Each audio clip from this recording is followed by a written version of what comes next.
Hi, my name is Amy Buie, and I'm the author of Rage to Reason, Behavior Intervention and Treatment for Explosive Behavior in Children with Emotional Disorders.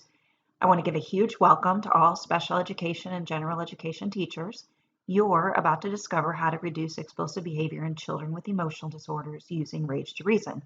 So what do I mean by emotional disorders? Kids with a diagnosis of bipolar, oppositional defiant disorder, obsessive compulsive disorder, some kids have autism along with anxiety. We have kids with ADHD. So, any of those kinds of things. And to be quite honest, I have some kids who don't have an actual diagnosis but still meet the criteria of having explosive behavior. So, what you're going to learn today in this free, about 30, maybe a little bit more than 30-minute webinar is behavior strategies for the classroom that'll give you some ideas to start immediately. So again, probably a little more than 30 minutes. I'm going to be able to show you three things. One, why some kids have explosive behavior. Two, how anxiety plays a role in emotional disorders. And three, an easy strategy to reduce problem behavior in less than a week. So let's go ahead and get started. My name is Amy Buie. I am a board certified behavior analyst, or a BCBA. That means I'm supposed to know something about behavior. The field of applied behavior analysis is the science of behavior. I'm also licensed as a behavior analyst in the state of Missouri. I'm certified to teach special education and have my master's degree, currently working towards my PhD. I am the founder and former executive director of the Center for Autism Education. We're a not-for-profit school for children with severe and challenging behaviors. I opened this school 14 years ago. I actually had a student, Sam, who had a lot of aggressive behavior. He was in third grade when I started with him, lots of pinching and scratching and biting. And after he made quite a bit of progress during the third, fourth, and fifth grade years that I had him, he was ready to go to middle school. And even though he didn't have as much behavior, I realized he was bigger and stronger, and they really didn't feel like they could serve him. So that's what prompted me to open a school for kids with autism and other developmental disabilities that had severe behavior, those kids that just really couldn't be successful in the school setting. We've been able to serve and have seen a lot of results. Like I said, I opened that 14 years ago. I'm no longer the executive director because I can't do two things at once, because I am the founder and CEO of Learning Momentum. We've been around several years. We provide consultation and training for districts and agencies and parents working with kids with autism, developmental disabilities, and most specifically specializing in kids with emotional disorders. I'm also the author of a couple of books. Behavior Mapping was my first one. Then I wrote and published Rage to Reason. And I am working on my newest one, The Ed in My Life, which is a children's book for kids with emotional disorders. I'm an adjunct faculty member at UMSL, which is in St. Louis, teaching autism studies and coursework for the BCBA certification. But mostly what I like to tell people is that I'm a mom. So what does that mean? I was a behavior analyst. I was supposed to know something about behavior. And 19 years ago, I had a son, and he is the most incredible, wonderful, awesome man you would ever meet. Kind, loving, funny. He's just an incredible kid. He also has bipolar, OCD, and an anxiety disorder. And so there are times when his bipolar comes out, and it's pretty challenging. We have some challenging behaviors with some refusals and sometimes profanity and refusing and kicking things. He's never tried to hurt me, but I know some kids can also have some aggression. Just a lot of refusals. I know when he was only 2 years old, we had a hole in our drywall from him slamming the door open so hard that the doorknob went through the drywall. So they were almost rage kinds of behaviors. And we've been to lots of doctors and a couple hospitalizations. But what that did for me is it put me on this path of, okay, if I'm a behavior analyst, that means I'm supposed to know something about behavior, yet my child is having behavior. This is now my kid at the grocery store having all this problem behavior. And it was very concerning to me. I tell people I could have offered him a trip to Disney World and it wouldn't have mattered. So all those things like consequences and timeout, or taking recess away, or any of those things, it wasn't working. And so again, it put me on this path to try to figure out what exactly could work, what kinds of components in behavior strategies and analysis could work with a child that has an emotional disorder. So I always tell people kind of jokingly, the next book that I'm going to write is what happens when a behavior analyst has a child with bipolar, WTF. Because there are times and have been times and probably still will be times where I feel like I have no idea what I'm doing. But seriously, my newest work is actually Rage to Reason, Behavior Intervention and Treatment for Explosive Behaviors in Children with Emotional Disorders. So why do some kids have explosive behavior? For some kids, this behavior has been learned or reinforced in the past. And as many of you know, as educators, you know that the first thing that we have to do when we work on figuring out how to fix or help change problem behavior is to come up with the function of the behavior or the message of the behavior. So we have behaviors like escape or avoid, kids not wanting to follow the directions that you're asking them to do. A tangible, which is usually a thing like a toy, or you have a kid that's finally on the computer and then it's time to get off the computer and they're having behavior. Or another example, I had a little girl that was 4 years old with autism, completely nonverbal, and she screamed a lot. And I noticed when I was in the home, anytime she went in the kitchen and screamed, mom would usually stop and fix her a snack. So a little girl with no language goes in the kitchen and screams and food shows up. Might also have kids that are doing things for attention, especially if attention leaves or goes away in some way. Sometimes kids will have behavior because that makes somebody come back, even if it's in the form of telling them, hey, stop, that's not okay, you can't do that. And then some sensory behaviors as well. But a lot of what we talk about and a lot of what we work on with Rage to Reason has to do with that first one, the escape and the avoid. So I want to give you an example. I had this student, I'll say his name was Joey, and he was had a lot of behavior when he first started with me. I was in a third, fourth, and fifth grade building, and in third grade, he was with me almost all the time. But by fifth grade, he was making a lot of progress. So I thought, hey, how about he goes to a general education classroom? He went to social studies with a para, and he did great during the lecture. But as soon as the worksheet got out, he started having problem behavior, and sometimes it would be disruptive enough that he would have to be sent back down to my classroom. So I put a behavior plan in place. It was like a token system where basically he could earn tickets. And after he earned so many tickets, he could exchange them for something reinforcing. So he got them for staying in class and doing his work and all of those kinds of things. So it was a Friday, and he had earned a whole bunch of tickets, stayed in class, did really, really well. And so he's in my classroom trying to figure out what to spend his tickets on. And he's standing by his desk, and his para is to the left of him standing there. And he's looking through what I had, what I call a choice book. So the choice book had like 2 tickets will get you this. And then the next page maybe said 4 tickets will get you a break, and 6 tickets might get you a piece of gum or something, different kinds of reinforcers. So Joey's standing there and he's flipping through the book and he's flipping through the book. And remember, his pair is standing there on his left side, and he's flipping and he's flipping, and going through the book, going through the book. I can tell he can't really find anything. Finally, he points to his para towards his left and at the same time says to me, hey, Mrs. Buie, how many of these tickets does it take to get rid of her? Again, while pointing at his para. So he was trying to figure out not necessarily how to get rid of the worksheet, which is what I thought, but how to get rid of his para. And after having some conversation with him, I realized that for him, he was the only one in class where a teacher or para came over and sat down next to him as soon as the worksheet came out. And for him, that made him look different than all the other fifth graders. So, we really have to kind of think outside the box sometimes and really look at our data when we try to figure out the messages of these behaviors. Because again, I thought he was trying to escape the worksheet, but he was trying to escape her. So this is kind of what we look at when we're trying to figure out what that function or that message is of the behavior. So we have the antecedent, the behavior, the consequence. We call this a ABC analysis. But we need to look very carefully, because if a teacher presents work and the student has an aggressive tantrum and then they're sent to the office, a lot of times when they're sent to the office, the work did not go with them. So what happened is being sent to the office actually made the work go away. So it strengthens this behavior, this aggressive tantrum.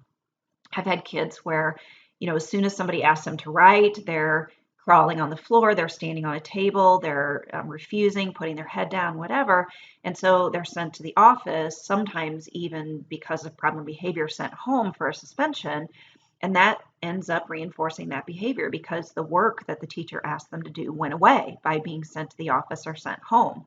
So people have to understand that as soon as that child comes back to the classroom and they're presented work, that same behavior is going to happen. I mean, kids are smart. They can learn during math that 2 plus 2 is 4, or they can learn that hitting makes math go away. Either way, they learn something. This is another one where a teacher turns around and attends to another student, so the student uses profanity. What's going to happen? Well, the teacher's going to come over and say there'll be a consequence. But if the profanity was to get the teacher's attention, what did the teacher just do? She just gave the child attention. So we look at these things to see, is this a learned behavior? Is this something that because of what happened after the behavior, it strengthened it or it reinforced it? Now, there are other reasons why behaviors can occur as well. So part of that I will explain after I show you this quick little video of a 2-year-old having a nice little tantrum.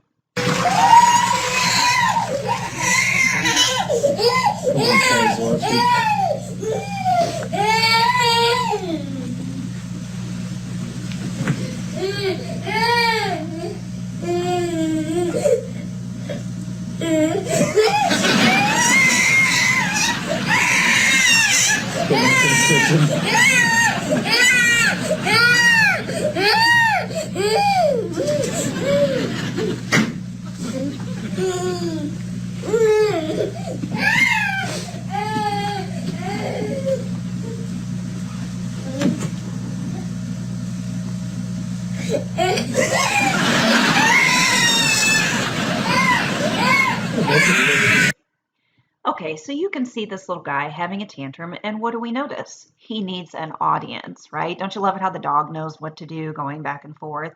But as soon as mom leaves, he gets up and moves his tantrum. So this can very easily become a learned behavior. Like, let's say this little guy sees a bag of Skittles sitting on the kitchen table. He says candy and points to it. Mom says, no, we're getting ready to have dinner. And he has this little tantrum, like he's following mom around, crying because he wants mom to change her mind. But what would happen if after this lasted maybe 10 minutes or so, if mom then all of a sudden said, okay, you can have just one, right? That would strengthen that behavior. That would make this little tantrum, he would learn that that works to get candy sometimes when mom says no first. If I act like that, maybe she'll change her mind. But there's another reason why kids that are 2 and 3-year-olds have these behaviors. Like, everybody knows the terrible twos are part of development. No one really questions it. We just know it's something that we have to get through. But what we do know with some of our kids with explosive behavior is that sometimes this behavior is due to a skill deficit. So children have lagging skills in the area of flexibility, adaptability, frustration tolerance, and problem solving. That's why a 2-year-old has behavior. They don't like being told no. They can't tolerate frustration very well. And what I would like to suggest is that some of the kids that we work with have those lagging skills or those skill deficits, but now they're happening in a 9-year-old body or a 12-year-old body. And then it doesn't look so good. So we also need to talk about how anxiety plays a role in working with kids with autism and developmental disabilities, and specifically kids with emotional disorders. So this is Anxiety and Crisis by Jenny Long at the University of Kansas. So I want you to look kind of down here in the bottom left-hand corner where it says behavior, and then we go up here to mental state, cognition, and a sense of time. So if we start with this typical or normal behavior, their mental state is very calm. Kids can understand an abstract concept and think into the extended future. If they have some vigilance or avoidance, we go to the next step, they become very alert. Their cognition is very concrete, and they're only thinking in days and hours. If you have a child that starts to become resistant or non-compliant, the mental state is alarm. They're very emotional, and they're only thinking in hours and minutes. So you have a student being non-compliant, and you say, you remember, what are we doing on Saturday? They're only thinking in hours and minutes. They're not able to comprehend that. We get into defiance and disassociation. Notice the mental state is fear. They're very reactive and only thinking in minutes and seconds. And then for some kids, although not all, they get into this area of aggression, maybe even a blackout of not remembering what was going on. But notice the mental state is terror. They're scared. And the cognition is reflexive, and they've lost their sense of time. Dr. Green, Ross Green, who is the author of The Explosive Child, indicates that when kids are in this area of this aggression or blackout, is that they can lose up to 30 IQ points in their ability to understand, process, learn from consequences. So kids are not learning at this point. They're past that point, and so we have to recognize how that affects kids. Now, this is something that I've adapted from Heather Forbes. She uses this to kind of explain how trauma can affect kids, but I really think that with our kids with emotional disorders, this same thing can be applied to anxiety. So this is you over here. Like everybody has anxiety, stress, fear, overwhelm, whatever you want to call it. Nobody can say that they've never been stressed out before.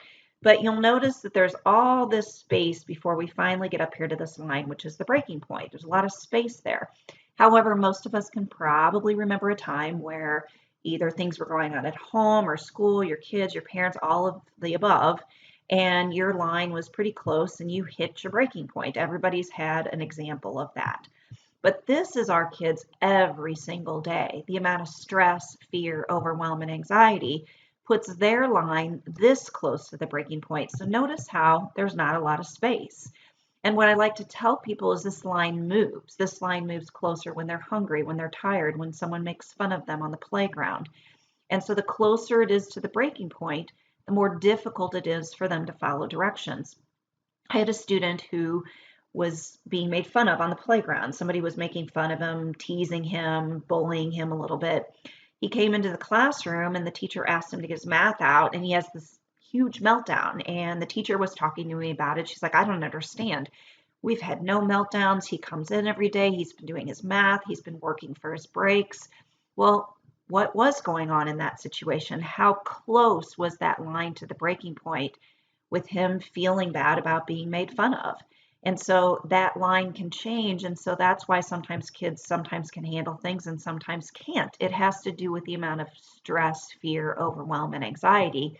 And this plays a huge role in our kids, especially when we're talking about asking them to do things like academics and follow directions and accept no. So emotional regulation is the foundation for mental health. And what I mean by regulation, so when we're regulated, that's the ability to maintain stress within one's window of tolerance. And dysregulation is not being able to handle stress. So look at all the things that you can see with dysregulation: not being able to focus, sit still, adhering to rules, aggressive, very resistant to directives, maybe argumentative. We also have kind of the other side where kids are defiant, withdrawing from peers. My middle school and high school kids are tardy and absent a lot, shutting down, avoiding tasks, saying, I don't care. So yes, kids can be explosive and they can yell and knock a chair over, but they can also put their head down and sleep and refuse to work. Either way, it's a problem behavior. And oftentimes part of that is affected by their level of dysregulation. Now, another thing that I like to use, and this is the strategy that I want to give you that can help with behavior pretty quickly, is first of all, understanding this think three. This is something that I put together that I want people to kind of be thinking about when you are working with kids and you're asking them to follow a direction. Because remember, we're talking a lot about that escape avoid behavior. And all three of these things should be in place if you're asking a child to do something. So one, does he understand? I had a student that was refusing because he had to graph slope. He didn't understand how to graph slope. For those of you that are like me that haven't done that in many, many years, you probably don't remember how to graph slope. So this student was having more behavior than usual in math. And, plenty of high school teachers out there who remember and know and use daily how to graph slope. But for some of us, that's hard. And for this particular student, it was hard.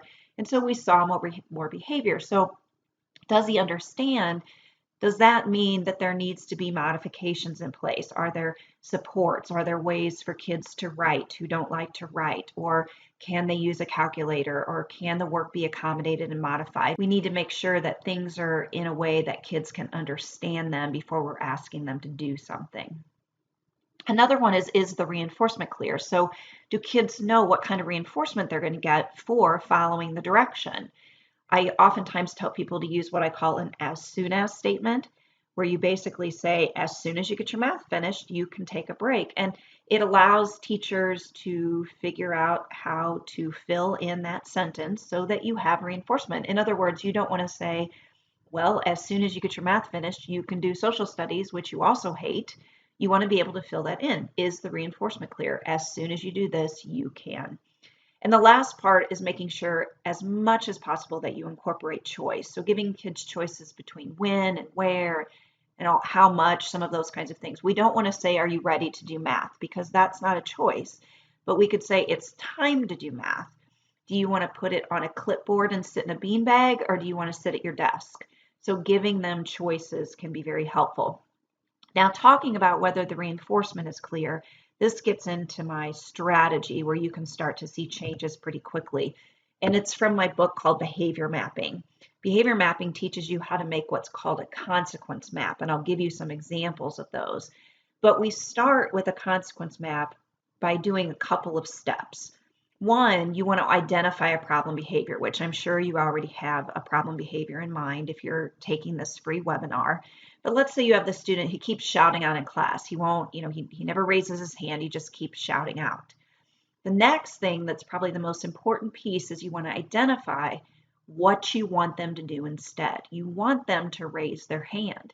So what you want to do is identify that and then figure out a way to reinforce that new behavior or that replacement behavior, which will replace the shouting out. So that third thing that you need to do is identify an effective reinforcer, effective meaning that it changes behavior. So maybe we have a 5-minute break looking at a favorite book, and now we can make a consequence map, making sure that we implement it with fidelity, which means that we're following it exactly every day, every time, in order to get the results that we want. Here's an example of a behavior map or a consequence map. We have Joey goes to math class. You see the green arrow shows that when he completes his work, he gets 10 minutes on the iPad. Or if he refuses, we've got Joey here refusing, he does not get the iPad, and there's a nice little X through there. So the idea is it kind of maps out a path that if you do this good thing, a good reinforcer will occur. And if you don't, that reinforcer is not going to show up. Here's another one for a student that wasn't listening coming in from recess. So Joey goes outside to play. The green arrow shows that he comes in when the timer goes off, and then Joey can go back outside at the next recess. Or Joey refuses to come in from playing outside. Joey does not get to go outside at the next recess. So it's a very easy way to kind of make these consequence maps to show kids and answer that question, is the reinforcement clear? What does Joey get when he follows the direction? When we ask ourselves, what do we want him to do instead? How does he get reinforced? So this next thing I want to show you is a website that we came up with, myself and Tara Hayes, another behavior analyst, and it's called Behavior Mapping Maker. So I'm in the site. Here you can go in and actually create these maps. So if I click on Create New Map, then I'm going to get this template. And the template allows me to make these consequence maps. So I can click on this first circle here, and then I can click on one of the pictures. It gives me a menu, and you'll notice that the kids have different hair colors, and boys and girls. Also, we can click on this next box, and this is going to give us a whole bunch of various behaviors, various good behaviors. So this is the sign for breaks. We have a student that can ask for a break, and so he appropriately asks for a break when he needs it. I'm going to click this off, so I only have one here. And let's say when he remembers to ask appropriately for a break, he gets computer time. So I can click on the computer picture. And then, I forgot it's a girl, so she gets computer time. So then on this one, I'm going to maybe say that the child is, instead of asking for a break, he hits. And again, I'm going to get rid of this one. And so if he hits and doesn't ask appropriately for a break, I've got a picture here that has the computer with an X through it. So I can easily make these.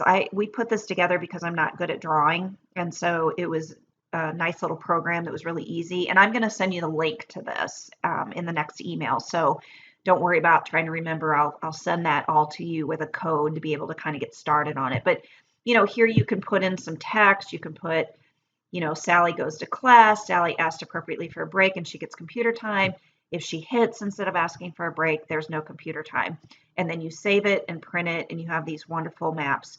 And this is what I'm wanted to share in telling you that this can be something that you can see changes in a week, because you have a child that starts to see, oh, I asked for a break. Now you might need to prompt and help remind them. You might have to have some pictures in place and some of those kinds of things. But if you make it easy enough that they can respond correctly by giving them supports, and they realize that they get the computer or a reinforcer for it, you will start to see changes pretty quickly.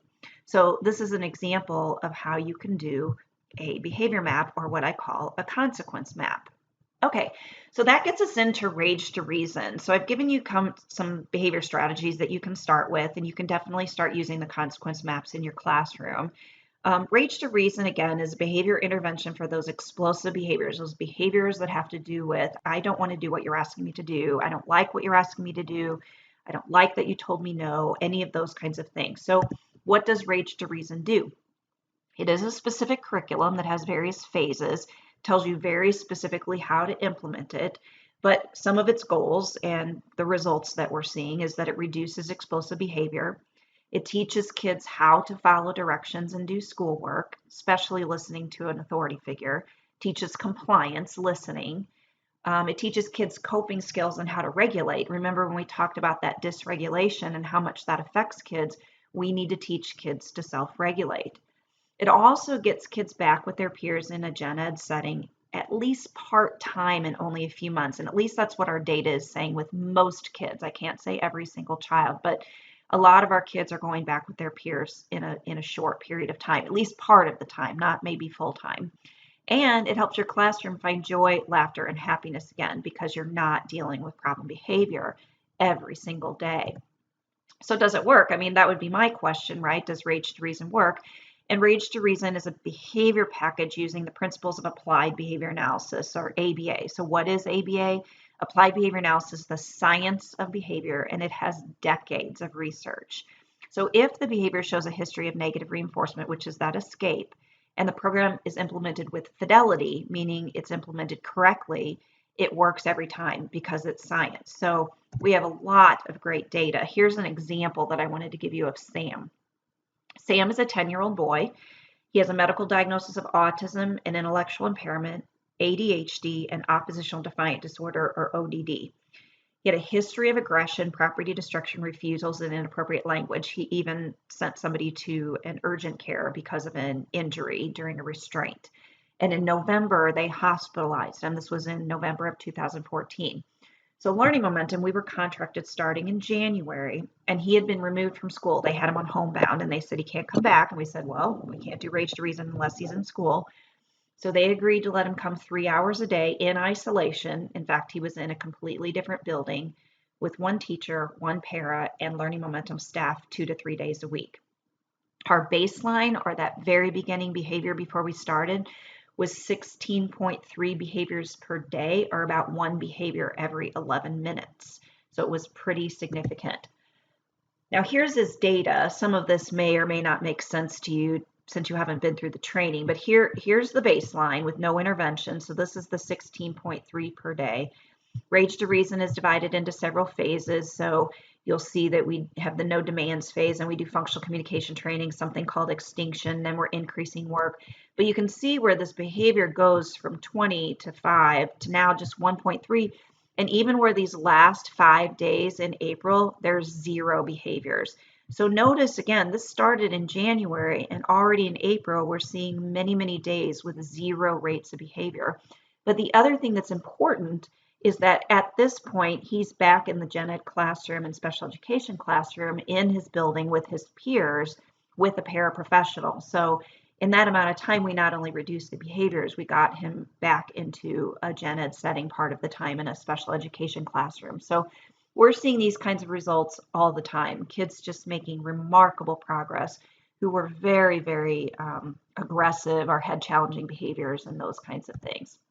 So think of the benefits. I mean, what if that problem student that you had came to class, he followed a schedule, he does all the work you asked him to do, he's happy and respectful. Okay, let's be honest, most of the time. And guess what? You have peace and you can teach again. So it's what you were meant to do. It's what you're great at. This is why we went to school. We decided to go to school to be a teacher. But when you have kids with problem behavior, you're not teaching, you're just managing problem behavior. So this program has a great benefit to be able to allow you to do what you absolutely love to do. So I want to read this testimonial. I know it's a lot of text, but this is from a teacher who used Rage to Reason for explosive ED kids in a classroom. She actually opened a classroom for kids with emotional disorders and used Rage to Reason with all of the students with our help.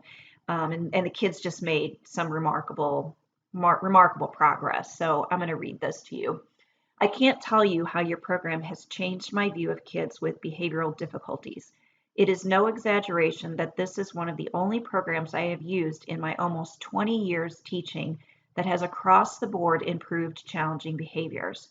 I am full feet in with its purpose, its vision, and its implementation. I truly hope that your program multiplies and expands into a full reform in education. If I can implement it, anyone can. With that thinking, having a BCBA taking my way through it with her expertise and devotions to the program was very powerful. I am not exaggerating when I say I feel this program works down to my bones. Convincing administrators and teachers to try new ways of thinking about these special children was especially exciting this year. It was easy for me to do, particularly when the powerful data spoke first. Getting the principals and teachers to move past the initial fears and frustration was probably the best part, and for some reason, a strength of mine. We have had such success stories that are changing lives thanks to your program. So that's a really great testimonial from a teacher who feels like, hey, I can do this, you can do this, and this is kind of the things that we're seeing. Just some really, really awesome results. So how do you learn to implement Rage to Reason? I gave you a few things to start with today as far as maybe trying to use a consequence map, but ultimately learning the full program is going to be extremely beneficial for your kids. So first, you need training, right? You need to know how to do Rage to Reason, and it's offered throughout the US right now, but you can get the training by watching a full day webinar. It is divided into 4 sessions. Don't worry, you don't have to sit in front of your computer all day.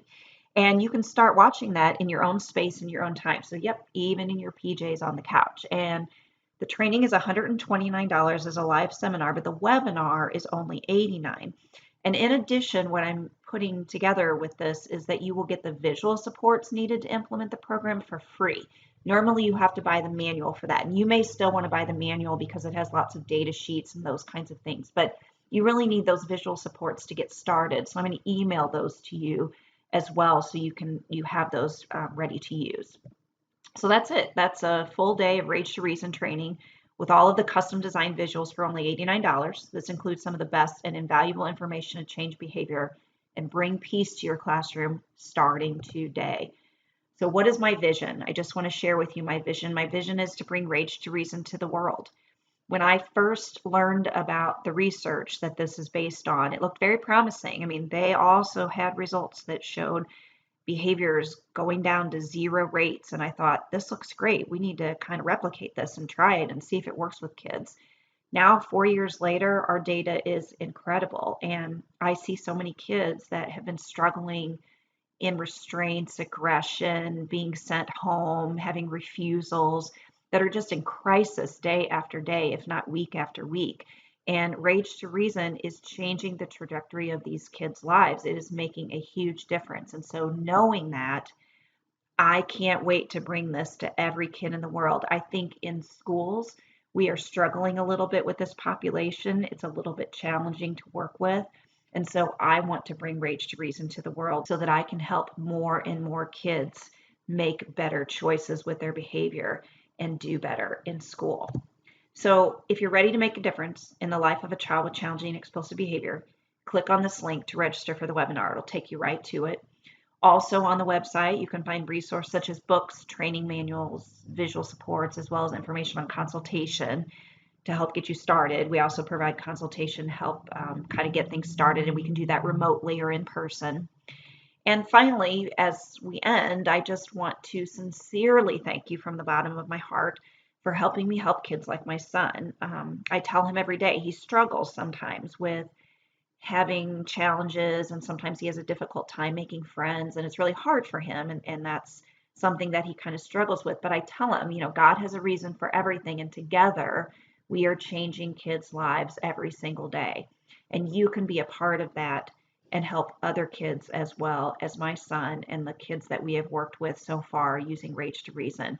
So I highly encourage you to take a look at it. Please feel free to email me with questions or just tell me how things are going. Send me your data. I'm really excited to share this with the world. So again, thank you very much.